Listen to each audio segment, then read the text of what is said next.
Karibu mwana na binti wa Mama Africa. Tafadhali subscribe kwenye YouTube channel yangu ya United Kingdoms of Africa. Tuna gonjwa hili linaitwa post traumatic slave syndrome. Yani gonjwa la kila ukikumbuka mambo yaliyopita, post yani yaliyopita, trauma, yani unatetemeka kwa sababu ya mzungu aliyetutesa. Watu husema one who controls a printed page controls the thinking of the age. Yani anayetawala maandiko anatawala fikra ya uzao. Kwa hiyo watu wote wanafikiri kama ambavyo wanasoma mzungu alivyoandika. Mambo ya magrill. Yako imara. Oya. Kanisa katega pili. Yes, leta habari. Mambo za siku. Miaka sasa. Nipo. Karibuni. Tangu corona bwana ilivyosumbua tumebana hapa kwa Magufuli. Tumekumisi bwana, karibu. Asante. Leo nimekuja bwana tukae mahali tu. Karibu sana mzee. Karibu sana. Tukae mahali. Katega wa pili? Yes. Karibu sana bwana. Oya, tunasema oya. Long time. Mama corona. Kwa Magu hamna corona bwana. Yuko huko. Huko salama, huko salama. Tunamshua anajua mambo ya mila na nini. Bwana. Corona iko Ulaya bwana. Wametengeneza wenyewe inawamaliza. Tatizo tu kuna na ndugu zetu hapo bwana, hiyo nayo kidogo.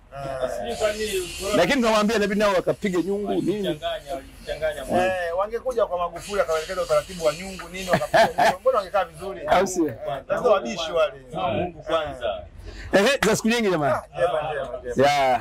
Mimi ndio yule bwana sijabadilika. Na kuna watu wengine wapewaga fedha huko wanabadilika wao. Sisi wala tuko tu. Tunashukuru sana umetukumbuka leo. Sisi tulikumisi sana leo. Asante. Naona kijiwe chenu kimechanganya kweli. Tuko vizuri. Tuko vizuri mdogo. Kinaitwaje? Hapa kanasema tunapata kauli mbiu ya mheshimiwa hapa kazi tu. Kwa hiyo kinaitwa hapa kazi tu. Sinza gani? Hizi za mapambano. Jina lenyewe mapambano. Safi. Jamani mimi hata majina inshallah sawa wengine. Okay, tuanze na mimi naitwa bwana Sadiki Swai. Swai, tena la Swai ndio ungeanza nalo. Ili la Kiarabu ingekuwa baadaye. Naitwa Jose Majenereta. Majenereta, afadhali Majenereta. Ndugu yetu? Mbonde Masofa. Nani? Mbonde Masofa. Mbonde Masofa. Yaani wewe safi, hamna la Kizungu wala Kiarabu hapo. Umeona? Naitwa Gilon. Gilon. La nyumbani? Isaya. Isaya. Isaya nani? Hiyo ni huko. Isaya Fukeni. Fukeni. Sasa hilo ndio sahihi. Brother. Mimi naitwa Amis Said Bwinda. Bwinda tunakalika kaje. Ndugu yetu hapo. Mimi naitwa Bosi Orasa. Bosi Orasa. Urasa. Urasa. Okay, na huyo Mushizo. Safi sana. Bado wananadei hapo. Bana mimi naitwa Sadiki Mutashobia Mshaija Mkuru Kioma. Utaliweza hilo katege? Mutashobia Mshaija Mkuru Kioma. Utamshindaje bwana? Wakati ndio huko. Umeona? Jamani mimi nimekuja na mshikaji wangu. Ndio. Mpambanaji mwenzangu, mtu wa asili. Ndio. Unajua tukienda mbali tunaona mengi. Sawa. Sasa yeye na yeye ndaga Amerika huko. Kakaa miaka kadhaa. Kwa hiyo tuko pamoja kwenye harakati hizi. Sawa kabisa. Kwa hivyo taja jina lako bwana. Mimi naitwa Projestus Wegarulira. Pata chimbika leo. Sasa ndugu Swai, unanipigia simu nauliza swali moja hivi ambalo na sasa ndio nimesema leo nifike tuyaongeana kwa faida ya wote, si ndio? Sasa nataka uniulize tena. Kwamba kwa nini baadhi ya wachungaji wanakataza yani wanafundisha au wanakataza usifuate mila ambazo wewe uziache. Kwa nini? Kwamba inakuwa kama unaabudu miungu. Hilo ni swala zuri sana, ni topic nzuri yani ya kuanzia. Na mimi siku zote huwa nasema na waomba wachungaji, mimi ni mtumishi wa Mungu pia. Wananijua nakaa nao manabii, na kukutana na mashehe, tunazungumza na nawahimiza, na hapa sasa kutumia chombo hiki kitukufu nasema na wote, na hili waulize hata wao kuzuia sasa upate sababu za kung'ang'ana. Umesema ni kwa nini? Ni kwa sababu wachungaji wanataka kusomea. Ni wachache sana ambao wakusomea, lakini kama hawakusomea na wao wamefundishwa hivi mtaani kanisani na wachungaji walioenda kusoma. Kuna somo linaitwa theology. Yani theology ni maneno ya Kigiriki. Theo ni Mungu, ology na maana ni study of, kujifunza. Kwanza mimi sikubaliana nalo somo.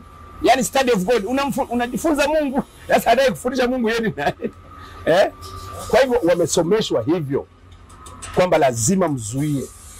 Na niliwahi kunasahau tu jina lake saizi, lakini mbunge mmoja wa zamani Uingereza baada ya kuja kusurvey alirudi anawaambia, jamani, ili tuweze kuwapata hawa watu lazima sema we should Europeanize them first before we make them Christians. Yani kabla hawajatufanya Wakristo watufanye wazungu hivi.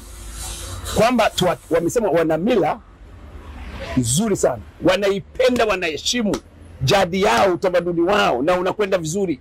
Wakiomba mvua inamwagika, wakitaka radi inapiga, mazao yakitaka kusumbua wakipiga tambiko, maketambiko ni tutampikia Mungu.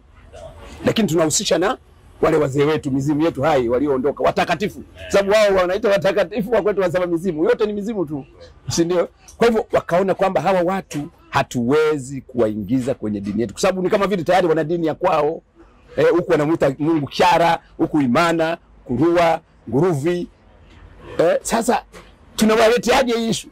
Kwa hiyo ndio wakapanga hiyo strategy kwamba lazima tuwaambie haya mambo yenu ni ya kishenzi, hapo mnakuwa ni upagani, lazima mbadilike.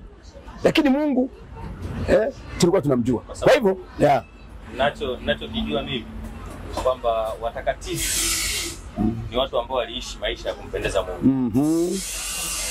Na wanakumbukwa kwa hilo.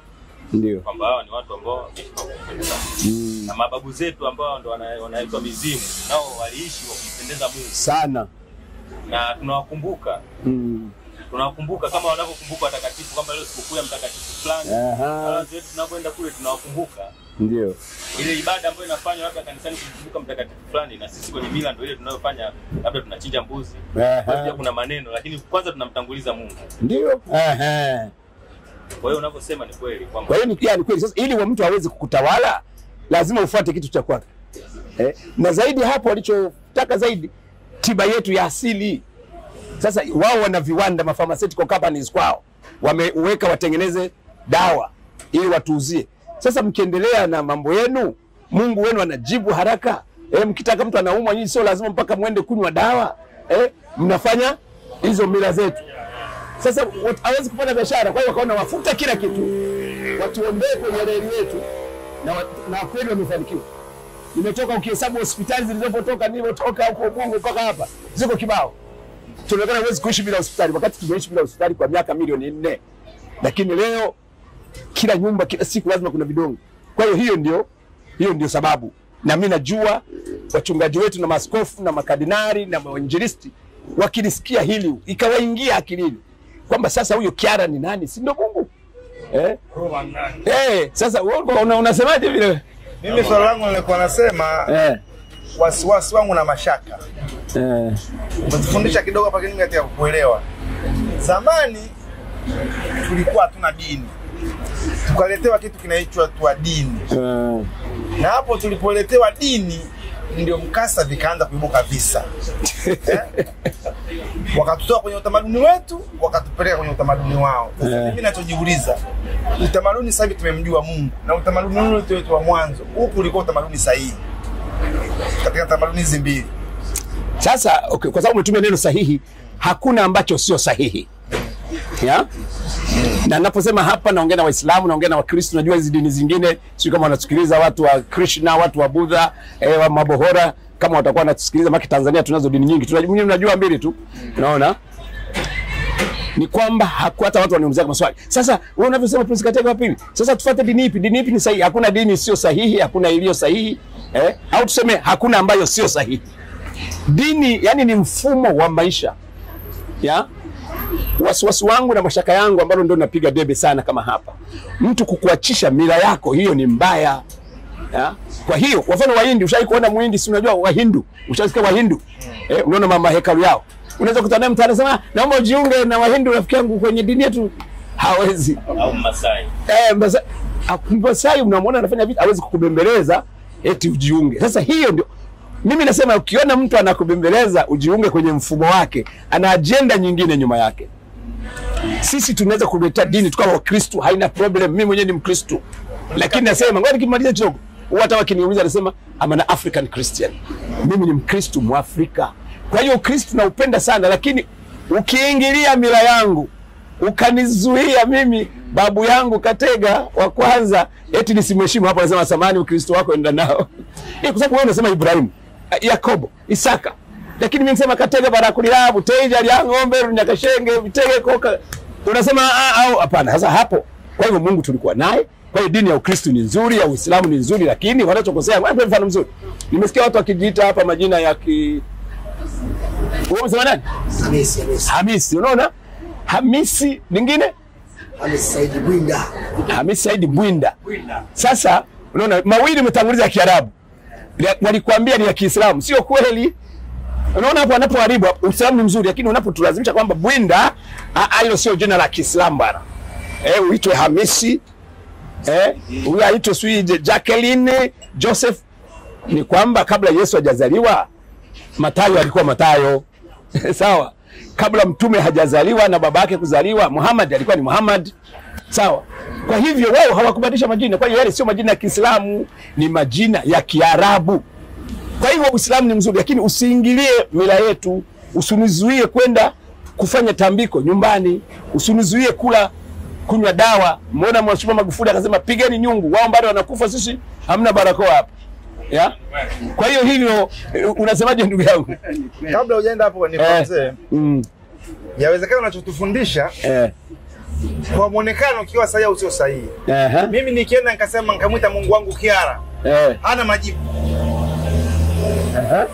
Lakini nikigeuka upande wa pili nikaenda kwa mtu nikakanyaga chumvi.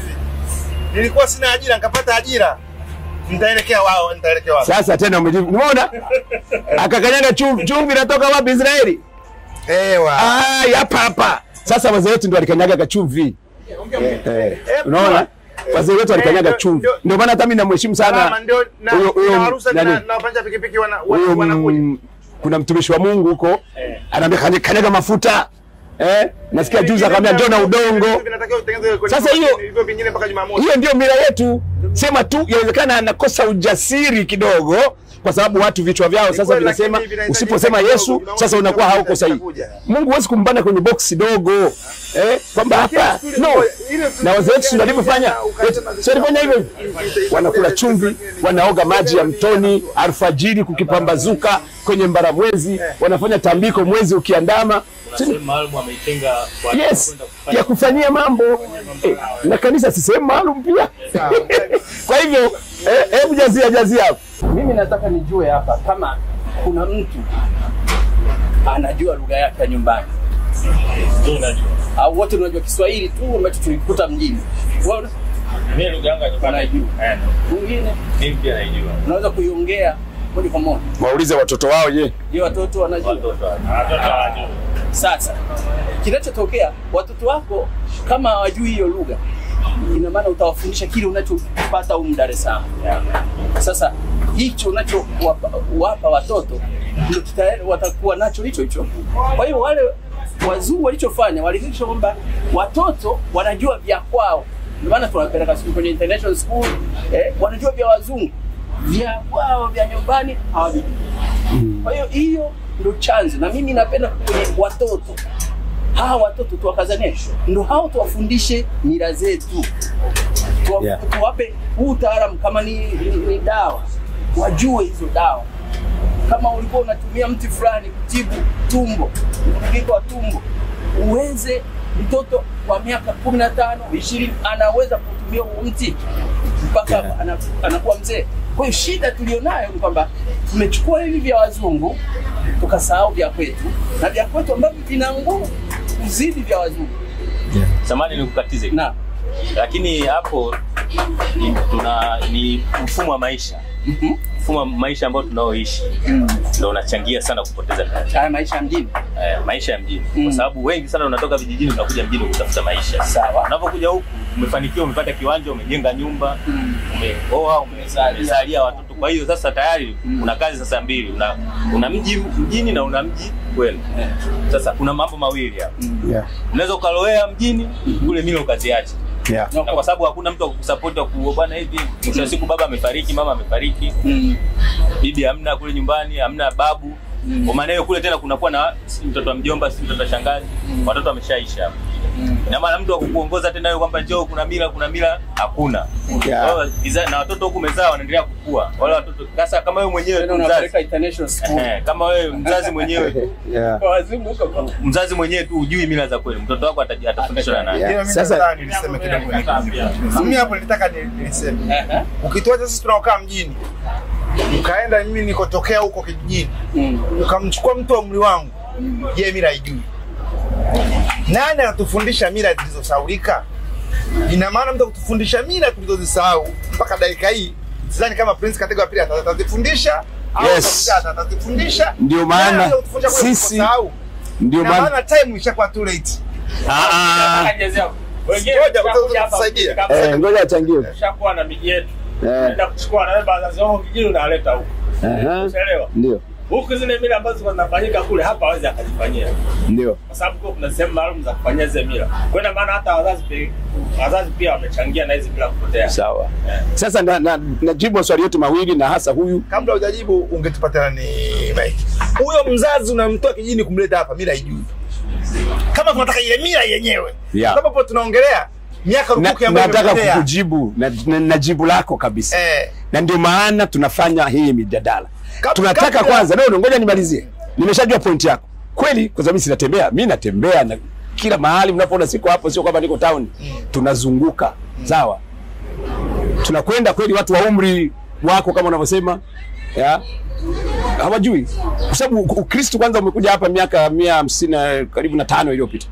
Uislamu ulitangulia kidogo ingawa kuingia huku. Kwa hivyo ndio nasema chanzo cha tatizo tumejua, walikuja wakaamua ili waweze kutawala jumla, wakatushauri wangeleta Ukristo, hakuna problem, mimi ni Mkristo lakini nafanya mila. Mimi na miaka 44 sijaenda hospitali kwa sababu najua namna ya kula. Nakula nini asubuhi na lalaje, namna ya kulala nayo iko. Unatakiwa ukilala miguu yako isiangalie mlangoni. Sasa sisi na taasisi moja inaitwa Jitambue Afrika, mnaijua. Tumeanzisha nyingine inaitwa United Kingdoms of Africa, yani mmoja wa viongozi wa jadi, wale wanajua kila kitu. Nimetembea wamesema Bukoba, mimi nimeenda wapi? Of course nimeenda kwanza kwetu Kabale kwa Kiamtwara, nimeenda Kiziba Kiziba hapo. Nasikitika wazima nao nisikiliza kwa wameharibika zaidi. Kwa sababu hata anayetakiwa kuwa mfalme sasa hivi yuko Marekani. Unaona? Kwa hiyo pale pana kazi ya kufanya. Lakini tumekwenda Kianja. Pako vizuri sana. Kuna kijana mdogo hivi, miaka 35 hivi. Amenitembeza, mikoba yote ipo. Mikoba yote ipo. Lakini hata watu hawamfuati hata kuuliza chochote kwa sababu wameondolewa kwenye reli. Sasa kwenye chombo hiki sisi tunaongea mpaka na serikali. Bahati nzuri sana, sio bahati nzuri, ni mpango wa Mungu, tumepata JPM. Marais wengine nao walikuwa wakifanya. Mheshimiwa Kikwete anaongea kwa bwana, maisha yangu ya nje ya Ikulu hapa, mimi nafuata mila zangu. Kwenye interview yake moja alisema ambayo ndio kawaida tunavyofanya. Lakini kwa sababu yeye anaonekana amekuja duniani, Mungu alijua huyu atakuja kutawala. Akapata shida sana, anaumwa, wakaenda huku na huku, hospitali hamna. Waganga akapata mmoja mtaalamu wa ukweli, akapiga ramli vitu vyake, akaskani manake kwa lugha hapa. Akasema huyu anaonekana anaweza kuwa mtawala huyu. Anatakiwa awe na nguvu ya mama pia. Basi ikabidi ndio aitwe Jakaya. Kwa hiyo huyu ni very unique na ana majina ya baba na upande wa mama. Ndio bado tunasema na sisi tusiache. Hata mimi wanasema na Bitegeko paya yupo. Japo ni Katega Nkango, Bitegeko usimwachi. Katega hapo nataka niweke swali langu vizuri. Tukiongea makanisa naongea makanisa mama. Kwa nini watakatifu walioishi akina Mtashobia, akina Swai, akina Limo, Mariare, akina Mariare, akina Urassa. Kwa nini wale tukijua ni watakatifu hawakupewa vipaumbele makanisani, hawakupewa vipaumbele misikiti? Tukapita hapa tukaenda Mtakatifu Mariale, Mtakatifu Kionaboine. Nimekusikia. Wanasema mwamba ngoma kuvutia kwake. Huo msemo uko sahihi. Hii maelezo ya kina, swali lako liwe faida kwa wasikilizaji kwa sababu inaenda kutembea hata zaidi ya miaka 30. Kwamba huu ni wakati mpya. Nikanasema unajua maandiko ya Biblia. Mimi ni Bible scholar. Msijui kwenye Qur'ani kama hivyo, lakini kwenye Biblia Yesu aliwaambia, "Lo, I'll be with you till the end of the age." Kuna tafsiri ambazo mbaya kabisa zinasema till the end of the world. Hapana. Alisema age. Wanasema hadi mwisho wa dahari, wa kipindi, wa nyakati. Kwa hiyo alijua Bwana Yesu kwamba kuna nyakati zitabadilika, yatakuja mambo mengine. Kwa hivyo na usaidia hata na wachungaji na maaskofu alisema till the end of the age, and this age is now. Ilikuwa ni Piscean age, tuko kwenye hii new age ambayo ni ya maji, Aquarian age. Maji ni huru, ya? Kwa hivyo umesema kwa nini matakatifu, unaweza ukaandika takatifu ambaye utashobia. Ni hivi, licha kwamba nimesema mwamba ngoma huvutia kwake, lakini kanisa Katoliki lina chombo cha kuteua watu wawe watakatifu. Si wanawasiliana na Mungu. Kwa hiyo wao wanaoita mpaka ataje yeye ni mtakatifu, japo wewe una uhakika kabisa huyu bwana amefia watu. Watu akina Mangi Mary, kijana miaka 30 kauliwa, anakataa ukoloni. Sasa unataka mtakatifu zaidi ya huyo? Lakini sasa kwa sababu anayeita watakatifu ni papa, wanachagua wazungu tu. Tumesikia tena ulidokeza jambo kwamba Mwalimu Nyerere wanasema kuna mchakato. Huo mchakato hauwezi kufanikiwa. Wanakupaji Nyerere. Wako watu kabla ya Nyerere wakubwa wamefanya mambo makubwa. Hawawezi kuwa. Ni kanisa lao la Roma. Mpaka uwe mzungu rafiki yao. Kwa hiyo sisi watu wakisikia somo hili, wachungaji, maaskofu, makardinali, wataanza kuhoji mpaka nisubiri huyu aniambie. Kwa hivyo lazima na sisi tujiongeze kwamba kwa nini watakatifu wetu wasumie. Na mimi si mind hata usipoliita jina kanisa, jina la Archashobia, alimradi wale wanaoingia kanisani wafanye mambo ya mila. Kwa sababu namkoti kwenye kitabu changu hiki, nimekoti Mwalimu Nyerere hapo kurasa 27.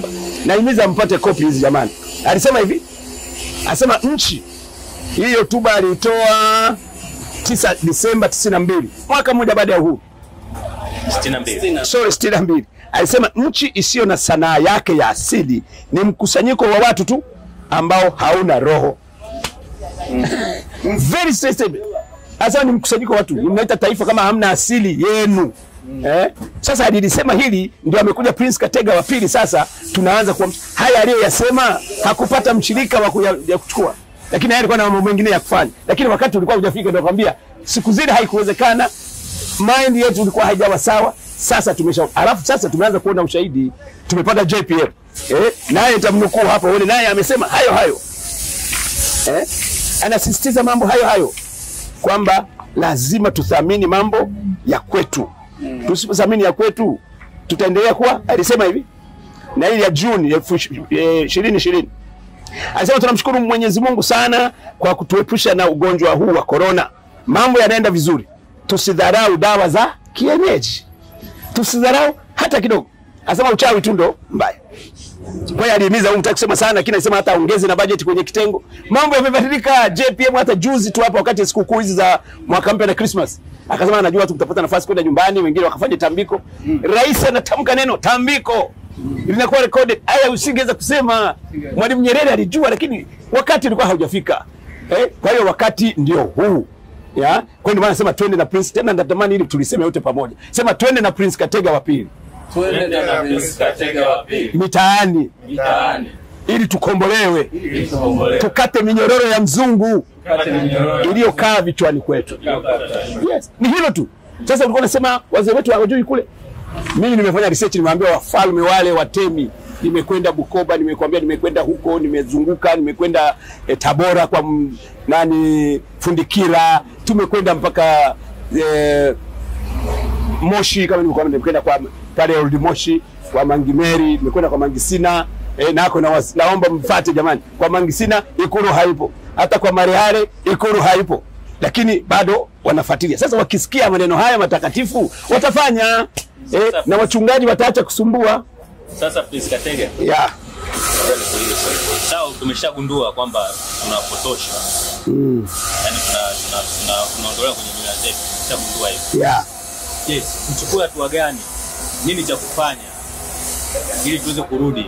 Na vile vile changamoto ambazo ziko kule, unakuta wale wazee hawapo ambao wakuweza kutuelekeza jinsi inavyo kwa sasa hivi inavyotakiwa iwe. Sawa, ni swali zuri na jibu ninalo, kwa sababu mimi siwezi kwamba tunakurupuka. Nimeshatembea kama nilivyokuambia. Wazee unadhani hawapo, lakini Mungu yupo na nguvu zipo. Juzi nilikuwa na interview na waganga. Sijui kama mnanifuatilia. Kuna kijana mmoja wa Kigoma anasema mimi ninayo nguvu ya kurudisha nguvu za mizimu wote wa Afrika. Na kijana yuko serious anasema jambo, akasema mimi wapi Kigoma. Akasema angalieni tulivyofanya, kwa sababu watu walipobeba wale wazee wetu wakawafanya watu wa utumwani wakawapeleka huko. Na maana roho zimeishia kule.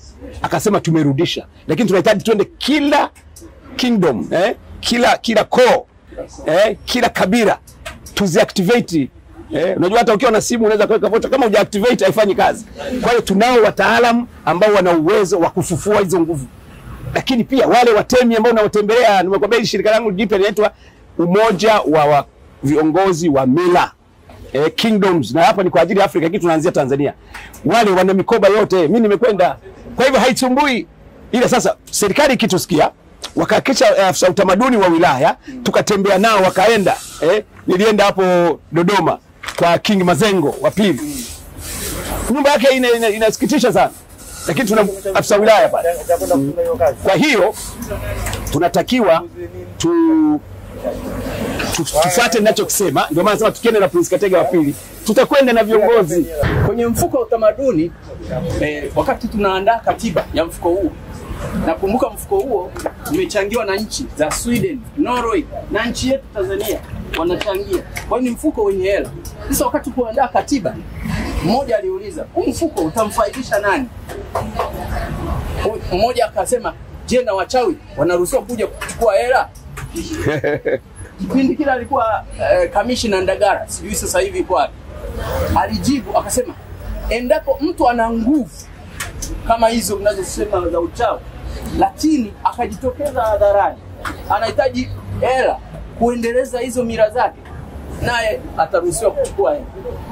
Kwa hiyo mfuko huo haukuwa kwa ajili labda ya wasanii, wachonga vinyago, hata mwenye nguvu. Kama wewe ni kijana, una uwezo wa kuchukua mitishamba ukatengeneza ukamtibu mwenzako, huo mfuko unakufaa. Tutaufuatilia huo. Si kwamba uko kwa ajili ya wachongaji, wachoraji, waimbaji, amna. Hata wale wanaoruka na ungo. Kama wanaoruka na ungo wapo. Wana teknolojia, wanataka kuiongeza, kuisambaza. Tuwe sijui na CD, sijui tuwe ili tujue namna ya kuruka na ungo. Basi akihitaji hela ndio mfuko huo sasa. Tena huyu amesema swala zuri ukaongeza. Natamani nilichangie hilo la kuruka na ungo, na kama huyu umemsikia Mwalimu Nyerere anasema uchawi tu ndio mbaya. Tumefanya utafiti. Neno uchawi limeanzia wapi, maana yake ni nini hasa? Neno uchawi limetoka Misri. Unajua ustaarabu wa Afrika uligota pale Misri ndio kaendelea sana. Kuna neno wanaita uchau metuti. Uchau metuti. Yaani elimu iliyopitiliza.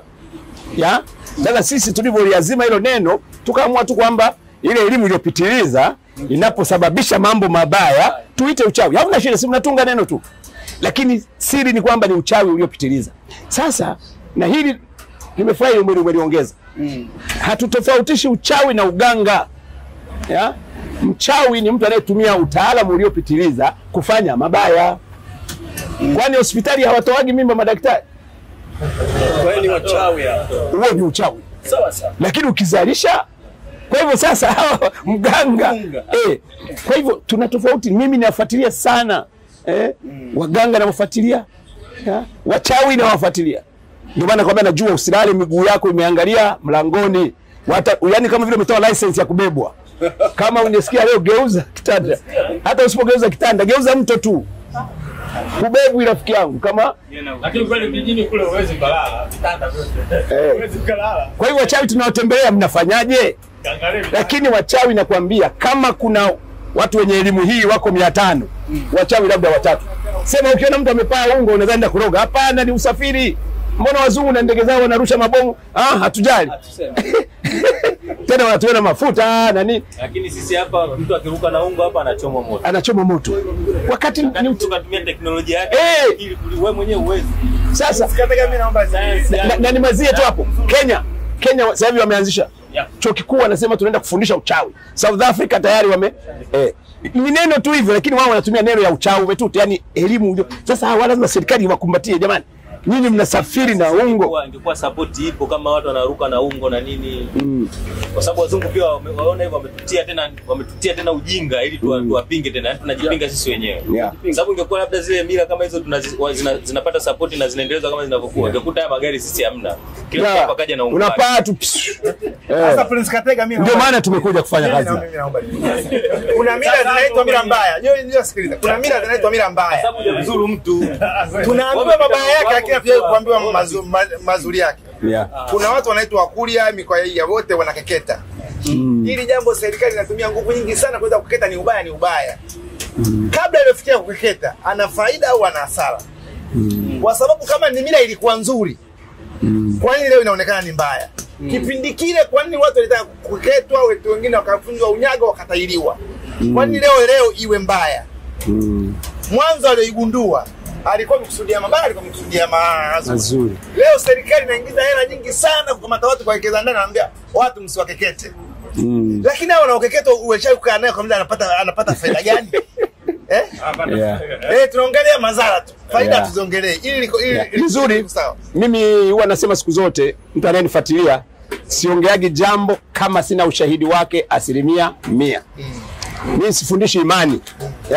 Sifundishi imani, sifundishi mambo yote ambayo nimesoma kwenye vitabu. Nilivyosoma vitabu, nilitembea. Wewe nilikuwa nakueleza. Nimeenda nchi zote Mungu amenijalia. Alijua nitakuja kufanya kazi kubwa.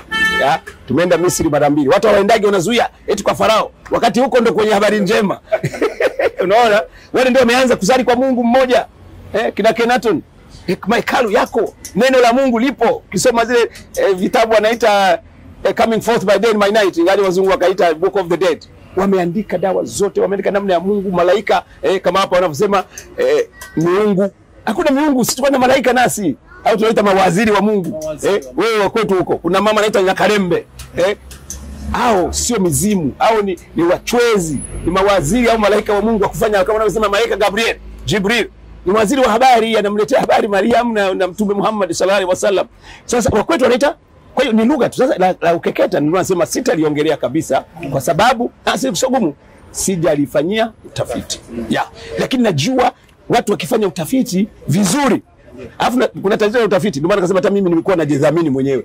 Mtu akishakupa ile utafiti, anakulenga useme anavyotaka yeye. Kwa hiyo sina uhakika, sitaki kusema lolote. Serikali yangu najua inafanya kazi nzuri. Sijui walifanya utafiti vizuri na nani alilipia utafiti. Yawezekana sio sawa, yawezekana ni sawa. Hilo umenipa mtihani. Kwa mara ya kwanza nilipata kazi ya kufanya, nitakuletea ripoti, nitafanya utafiti. Na mimi wanaokeketa wanafanya nini? Naomba niongelee katika mantiki hiyo kwamba zamani kulikuwa na shida ya kufafanua. Labda nimshukuru Prince Katega kwa sababu kwa nafasi kama hii, tunapata mawazo, tunachangia mawazo. Vijana wanaweza kusema kipindi kile hapa kwepo. Nitawapa mfano. Wakati sisi tukiwa wadogo, bibi zetu na babu zetu walikuwa wanakataza kupiga mruzi usiku. Kuna mtu alikataza hiyo? Kwamba usipige mruzi usiku. Tena wengine walikuwa kwambiwa wanaita nyoka. Lakini atukuuliza, hivi kila siku nazuia nisipige mruzi usiku? Kumbe sisi kwa mfano kwa Wahaya, nyumba zetu zilikuwa za nyasi. Na mnyama anayependa muziki kuliko wote ni nyoka. Ukianza kupiga mruzi yanasogea. Na kwa wachungaji walikuwa wanapenda kwenda na zumari huko wanakochunga. Pale ukizunguka ile radius, yani pale kuzunguka eneo lake alipokuwa anapigia mruzi huwezi kukosa nyoka. Unaona Kwa hiyo nyoka anapenda sana muziki. Lakini bibi zetu walikuwa wanatukataza bila kutuambia maelezo Kama alikwambia kwamba utaleta nyoka, umeijua kwa kutoka, lakini wengine walikuwa anasema usifanye. Marufuku. Mungu hapendi. Ndio tunaanza kumbe bibi alikuwa ananikataza, kumbe ndio sababu. Na hata kama ulikuwa ujui sababu ndio hiyo. Sasa ziko tunazoziita miiko. Iko mingi sana. Na kama mnakumbuka baadhi mtuambia labda inawezekana mwenzetu anajibu usiku. Usimpige mwenzio na mwiko. Au usipige mwenzio na pandio. Nishauliza. Hivyo ndio vya kuuliza. Yaani vijana mnapomuuliza vitu kama hivyo ili unaweza kupambanua kwamba ni kizuri nikirudisha kwa bwana huyu. Je, hiki kitu ni kizuri au kibaya? Kwa hiyo tutakapogundua ubaya au uzuri, sisi wote tuna haki ya kukitumia, sio? Ndio. Na kuchambua. Si kwamba labda yote yalikuwa mabaya. Sasa muda kama unavyopita, unaweza kukuta kwamba kwa wakati ule kilikuwa kizuri. Lakini kwa wakati huu hakifai. Unaona? Muda unavyopita. Inawezekana. Na mimi nachomeka hapo. Miiko ulivyosema miiko. Na. Katika uchambuzi wangu kaona miiko ndio dhambi, ukikiuka miiko. Yes. Sasa huwa nasema tujiulize. Sisi tulikuwa na miiko yetu. Lakini sasa mtu anatoka kula anasema dhambi zimeorozeshwa bwana. Amri ni 10 tu. Yaani amri ni ile miiko, usifanye hivi. Sasa kuna mwiko kwa Mchaga lakini sio mwiko kwa Mnyakyusa. Kwa hivyo nasema kuna mwiko kwa Mwarabu ambao si lazima uwe mwiko kwa Mhaya. Kwa hiyo hata nikiingia Uislamu ndio kasema hivi tutofautishe Uislamu na Uarabu. Sasa mimi ukinizuia kwa mfano naambia watu wasile nguruwe. Yawezekana walizuiwa wao tu Uarabuni. Mchaga akipata anaita kitimoto inauzwa vizuri, unaona? Sasa usimwambie utaenda motoni ni dhambi. Unaona? Kwa hiyo hayo ndio nasema hata wachungaji na viongozi wa dini hasa hao mimi nataka nikae nao sana na kwenye sauti hii najua wengi hata humu wamesaini kwenye kitabu changu. Kwamba kuna mambo mengine sio sawa. Sababu hata Misri tunasema amri 10 zile. Nimekuambia mimi nimeenda Misri mara 2. Wao walikuwa na amri 42. Yaani enzi za Musa akiishi Misri amri ilikuwa 42. Lakini wakachomoa kidogo. Kuna moja inasema usilime shamba ukaacha bila kupanda, ilikuwa ni mwiko. Na hiyo kwetu pia. Mtu ukilima shamba hata mama kwa mfano alikuwa analima akapata msiba akasafiri wanampandia. Sawa sawa. Hizo zilikuwa ni miiko, kuchafua vyanzo vya maji. Leo mpaka serikali wapambane. Kwa hiyo kuna mambo mengi tumeachishwa ambayo yanaletwa kwenye dini lakini haitakiwi kuhusishwa na dini. Ni maisha kama mimi Mlangira, sawa, mwana wa ufalme. Tena nilikuwa sijatamka vizuri kwa sababu wengi kwa sababu nyinyi mnanijua. Kwa anayenisikiliza kwa mara ya kwanza, mimi ni Mlangira, yani mwana wa ufalme au Prince Katega wa pili. Ni mwanaharakati wa ukombozi wa fikra ya Mwafrika. Nataka turudi kule tulikokuwa juu. Tulipovumbua moto, tukavumbua kulima na kufuga, tukaandika tukaandika mapangoni kwanza, lakini leo mpaka mzungu atoke kule kutufundisha wakati sisi ndio tukwaje. Wametuondoa kwenye reli, turudi kwenye reli yetu. Uwezo upo wa kurudi, wafalme wetu wapo, ndio maana tunataka hao watemi wetu tuwaheshimu. Ukienda Moshi bwana, usishie kwa baba na bibi tu. Nenda, wewe ni wa wapi? Ndio Moshi ipi? Rombo ndo kwa Mangi Sina, si ndio? Umewahi kufika pale? Lazima ufike pale ukahiji. Ile ndio hija. Sawa? Ni muhimu sana. Na ukienda uliza maswali, vitu vipo, hizo dawa walizokuwa ujui watakwambia zipo. Ili turudi wenyewe tuanze kupenda watoto wetu, mko nasema watoto, tumalizie. Sasa tunawapeleka madrasa. Wanaanza kwenda miaka mingapi sijui? Miwili. Mitatu. Wanaanza kwenda. Sasa unampeleka madrasa, unampeleka Sunday school. Kwa hivyo hana habari kama huwa kuna Kiara, kuna Ruwa, kuna Nguruvi, anajua tu kuna Yehova na Hala basi. Sasa lazima watoto wetu tukienda likizo tusiende kwenye misiba. Yaani hii kama umepata somo hili na unanisikia. Ndio mambo yanavyokwenda. Wewe sawa umechelewa. Kama unavyoambia msiba so too late. Ukienda watoto wako, mimi watu wangu wanaishi Uingereza wanaongea Kihaya. Ni jitihada binafsi baada ya kuona faida ya haya mambo. Yasipotee tena. Mimi nasema hata shuleni. Najua waziri wa elimu umehimizwa na Mheshimiwa Rais wakati anakuapisha, tulisikia kwamba lazima tuandike upya historia ya Tanzania. Na iwe compulsory, iwe ni lazima. Watu walikuwa wanadharau historia. Sio kwa bahati mbaya. No, makusudi. Deliberate move walituachisha tusijue historia ili tusije tukaitumia tukafanikiwa. Lakini pia Prince Katega. Serikali nayo ingechukua jukumu. Kuna baadhi ya mila au tamaduni ambazo serikali ina support. Kwa mfano labda jando kwa wanaume, kwa wavulana. Zamani nakumbuka tulikuwa tunachukuliwa mnakusanywa labda kwenye mashule, kila shule na pia kipindi labda kama ni cha likizo au kipindi cha wanatenga hata muda wa mwezi, kama ni mwezi, wale watoto kama ni darasa la 4 au la 3 wavulana wote wanapelekwa jana, kwa sababu kule kuna faida nyingi, wanafundishwa na kuna kwa watu maalum ambao wameandaliwa kimila wanafundisha watoto. Safi sana. Anakuwa na mila yake. Safi sana. Anaenda kwa wazazi wake huko anafundisha. Kwa hiyo akija huko akiongeza na vya shule, baadaye anakuja kuwa uwezo kumbabaisha. Ya hiyo umesema jambo zuri sana na kupongeza, na ndio maana nimesoma hapa JPM alisema na Nyerere mwalimu alisema watu kama hamna sanaa yenu, utamaduni wenu ni mkusanyiko wa watu ambao hamna roho. Sasa yalisemwa, lakini sasa utekelezaji wake ni mzuri. Sasa hivi madamu mnasema JPM ndio anachosisitiza vya kwetu. Kwa hivyo hiyo ni nzuri sana, na uhakika hapa unahusika Wizara ya Utamaduni, Wizara ya Afya na Wizara ya Elimu. Fanyeni mpango namna hii mambo kwa yanatekelezwa na wadada. Kama hivyo wanavyotaka kurudisha michezo, walivyorudisha michezo kwenye shule za msingi na sekondari.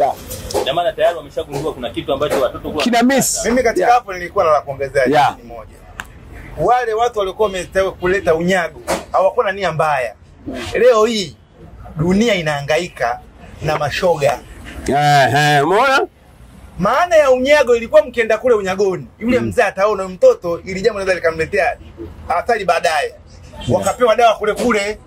Unaona? Lakini leo tunakwenda hospitali kishaanza kukata pala, hajui kama huyu baadaye atakuja kwenda. Ndio maana naona sasa hivi wimbi la mashoga limekuwa jingi mno, si kwa kuacha mila zetu. Safi sana. Kwa hiyo sasa wakati tunamalizia, nataka tufanye jambo moja. Zoezi tumezungumza. Maana tumesema tunafanyaje? Lazima yasemwe. Sasa lazima tufanye matendo. Na nataka group niliokuweko kule. Nikasema angalau kwa leo tukanyage udongo jamani. Tupate somo hilo, faida hiyo, kwamba leo tumekanyaga, tumejiconnect na madini ya ardhi, vitu vyote huwa viko kwenye udongo. Kwa hiyo naomba yani twende tukakanyage udongo. Ujue angalau siku hii nimefaidi, nimeukanyaga. Kwa sababu wewe unabadilisha sandals, ndara, nini? Sasa nataka kabisa twende pamoja tukakanyage udongo. Tena unapokanyaga unafanya, unajiunganisha. Una connect AC. Wewe umeme usipoweka AC mambo hayaendi. Hata nyumba lazima uweke. Yaani ni dawa hii kabisa. Ndio connect leo. Njoo na wewe tunakanyaga ardhi, si ni udongo. Njoo dada. Njoo tukanyage ardhi tafadhali. Hii ni faida umepata leo. Njoo kanyage udongo. Mungu ndiye alivyotengeneza. Mwisho mpoto mnamuona, si ndio? Yuko vizuri. Magonjwa kibao, najua kila mkifika hapa. Iwe ndio sara yako. Kifika kwanza kanyaga. Sema mama ardhi najiunganisha nawe leo. Kama vile unavyowasha simu. Kwa siku unawasha simu ili upate. Kwa hiyo tunawasha simu. Kanyaga tukanyage kabisa udongo. Naona Mungu wangu uliyeumba ardhi, wewe nakutii na kanyaga ardhi. Unaitwa nani? Nani? Joncho. Johnson. La nyumbani anaitwa nani? Johnson Peter. Lazima liweko la babu. La babu wewe. Hapa tufunge. Ni nani Masao? Masao. Unaona? Hilo sasa Sio Johnson, Michael Francis. Njoo. Njoo hapa kwa Kioma hapa. Sasa vua viatu sasa. Anataka sasa kwa ufupi mwambie tulikuwa tunasema nini. Ngoja amalize kukanyaga. Vua msikilizaji, hapana ni mila, tunarudi nyumbani. Mpaka na masoksi kabisa. Vua kanyaga. Tunarudi Afrika. Tunarudi Matimila. Narudi nyumbani. Bwana Kaijage, niambie. Ndugu yangu umekosa uono. Yaani umechelewa mambo mazuri leo. Haiwezekani. Utasubiri tu kwanza yani alafu Kidogo angalau nipate kaidia kidogo. Yaani kwanza kuhusu masuala ya mila, masuala ya watakatifu. Kwa nini tunadharau mila zetu, tunazitukuza za wale tunawaita mizimu, wale watakatifu? Sisi huku tunaitwa, kwa kwetu ni mizimu, mababu zetu ni mizimu. Kwao ni watakatifu. Kwa tukienda kuwashukuru na kuwaomba, sisi tunapotoka. Ila tumemwambia Mtakatifu Josefu, hiyo ni sawa. Na kanisa unalisimika kwa mizimu ya kizungu. Wakati ni wale ni binadamu. Wakati liko Uchagani. Kwani asito mareale sina. Na wapo wazee wetu ambao ndio watakatifu ambao sisi tunawadharau. Tunaona tena wametufia. Ndio za Prince Katega kwa kushirikiana na sisi. Na Tanzania kama naomba na serikali itie mkono. Tunataka watu warudi Kasema jando na unyago vifundishwe shuleni. Watu wanataka katika wamjue Mkwawa. Pambana. Kumbe na hivyo sawa, mimi bana walikuwa wanaonekana kwamba wana akili sana. Wazungu wale walikuwa wanawachukua na kuwaua. Ili isiendelee ile kitu kwa sababu ashajua. Fagia uwanja jioni. Anasema nitafagia asubuhi kwa sababu hajui mantiki. Kumbe kwa ajili ya security. Kwa ajili ya security. Huyo mira na maisha yetu vinasaidia sana. Vinasaidia kabisa. Sasa hivi watu wanakata kucha tu hata usiku hana habari. Yani ngati watu tuna hiyo miko. Tena hili naomba niliseme. Mwanangu ninga wamekuwa brio. Mbona? Bile mbongo wa Ndio nini hiyo? Haina hai. Ndio kamera sasa au ndio hiyo. Kafikiria maneno yao yanasemaje? Ukienda kwa mjini kwa Sengeta ndo alisikasha site ndo kama taba. Kama ile ya kwetu organero garuka unaenda mjini sasa urudi. Uende kwa ukatafute. Na sasa sisi kwetu sikiliza, ilikuwa mtu akienda mjini sababu hakuna simu, hakuna barua. Sio wanatumia kahawa, sawa. Sio wanatumia kahawa. Hakuna simu, hakuna barua. Ndio hivyo ametoka Bukoba ameenda Mwanza huko kutafuta. Anaona mwaka wa pili hajarudi. Kuna mti lazima kwenye kila nyumba iko. Wanaita roto. Mama kila anavunja ile. Rafiki yangu unakuja bila sanduku. Kilicho simu hamna. Hakuna si email si. Hawajui ulipo. Hawajui uko wapi. Mtoto wao ndo katoka na kutafuta maisha. Wazee wakishona mwaka wa kwanza hamna, mwaka wa pili kuone. Kwenye mti babu. Unatafuta nauli huko lazima uende nyumbani. Nakumbuka huko. Hata kufikia tunakuja. Sasa kama kwa nini mimi nataka barua nyumbani natupa barua. Umeweka huko hela. Mwezi mzima. Umeweka labda sasa hizo ni kipindi cha unamtafuta mtu anaenda nyumbani apajua nyumbani. Anasema hicho ni kipindi cha barua. Kipindi cha barua cha sisi. Barua 60 huko hamna barua hamna. Kwanza hata wazee wetu walikuwa kigonga wenyewe mtu wewe huko hata begi. Sasa ndio maana tukasema huo ukiuita uchawi. Mwanae amefariki. Ametumia telegram sio, anaandika barua ile imekuja nyumbani, mimi nimemsomea bibi na babu, nilikuwa nakaa na bibi na babu. Uchawi ni kumzuru. Uchawi sio kumpiga tunguli. Uchawi hata unapokuwa mzuru umemfitina si nini, mambo yake yameharibika. Huo ndio uchawi. Lakini umefanya. Asante na hongera kwa kunisikiliza. Endelea kunifuatilia. Tafadhali subscribe kwenye YouTube channel yangu ya United Kingdoms of Africa. Naomba hakikisha unapata kopi ya kitabu hiki cha Ukuu wa Mwafrika uliofunikwa yajue mambo 90 kati ya mengi muhimu ambayo wazungu hawataki uyajue. Najua wazungu kuna mambo hawataki tujue ili tuendelee kuwa na hii spiritual enslavement, yani utumwa wa imani. Kwa maneno mengine naita mental terrorism au mental slavery, yani sisi ni watumwa wa akili. Tuna gonjwa hili inaitwa post traumatic slave syndrome. Yani gonjwa la kila ukikumbuka mambo yaliyopita, post yani yaliyopita, trauma, yani unatetemeka kwa sababu ya mzungu aliyetutesa. Unajua ndio maana nimeamua niandike hiki kitabu, kwa sababu watu husema one who controls a printed page controls the thinking of the age. Yani anayetawala maandiko anatawala fikra ya uzao. Kwa hiyo watu wote wanafikiri kama ambavyo wanasoma mzungu alivyoandika. Au tunasema one who controls media controls the behavior. Kwa hivyo unaangalia nini? Unatazama nini? BBC, CNN, Fox